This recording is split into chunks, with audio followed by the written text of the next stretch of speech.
Là, on nous a mis dans la cave et on est, je sais pas, une quarantaine. On nous a mis de l'eau à disposition et il y a la police qui est venue pour nous dire de surtout pas bouger.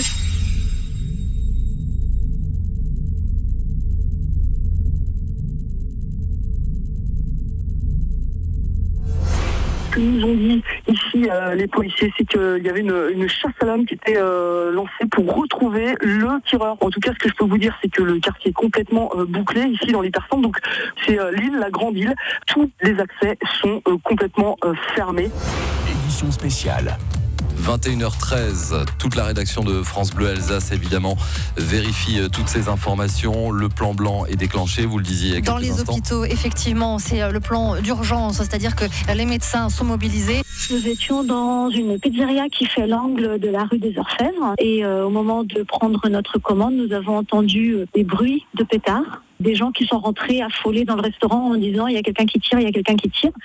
Évidemment, vous n'y croyez pas puisque ça ne se passe qu'à la télé. En fait, on a été les premiers témoins, disons, visuels. Et là, il y en a qui étaient stressés, qui ont pleuré, d'autres qui ont fait un peu des crises de panique, etc. Mais après, on a quand même réussi à instaurer un genre de bonne ambiance, disons, dans la cave. Parce qu'une fois qu'on était dans la cave, on était en sécurité. On s'était donné rendez-vous à 19h40 devant la place de l'Homme de Fer. Vers 20h, 19h50, on commence à voir un mouvement de foule. Les gens à côté de nous commençaient à crier dans tous les sens qu'il y avait eu des coups de feu. On a commencé à paniquer. Et heureusement que le magasin qui nous a accueillis nous a donné des boissons à manger, nous a rassurés. J'étais vraiment choquée. Je suis beaucoup là avec mon mari, les informations, à la fois vous, France Bleu Alsace, et à la fois LCI. Enfin, c'est effroyable. Quelques précisions sur le profil du tireur. On sait qu'il a 29 ans, on sait qu'il est strasbourgeois. Il est originaire du quartier des Poteries, c'est un quartier périphérique dans l'est de Strasbourg. Il est fiché S, il est connu de la DGSI pour radicalisation. Tout proche de l'Hypercentre, près de l'arche du marché de Noël de Strasbourg. Je ne sais pas si vous l'entendez au-dessus de moi, mais depuis 10 minutes, il y a un hélicoptère au-dessus de nos têtes qui est en train de regarder, en tout cas autour de la place Kléber, si il trouve la personne qu'il recherche depuis un peu plus d'une heure.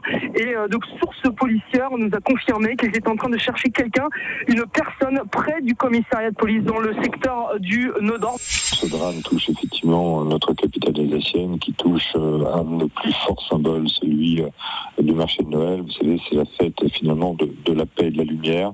C'est une fête universelle. Et ce soir, je crois que l'Alsace et la France seront une nouvelle fois fortement meurtries.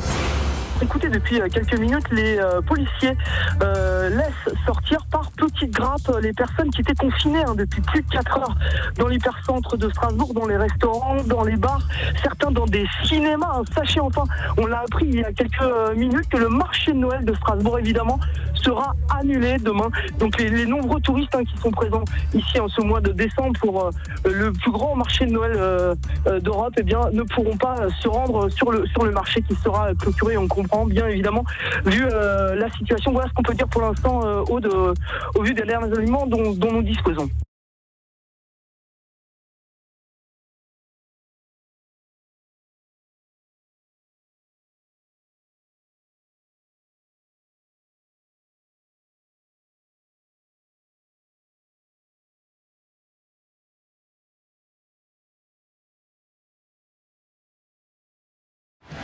Retrouvez tout France Bleu sur francebleu.fr.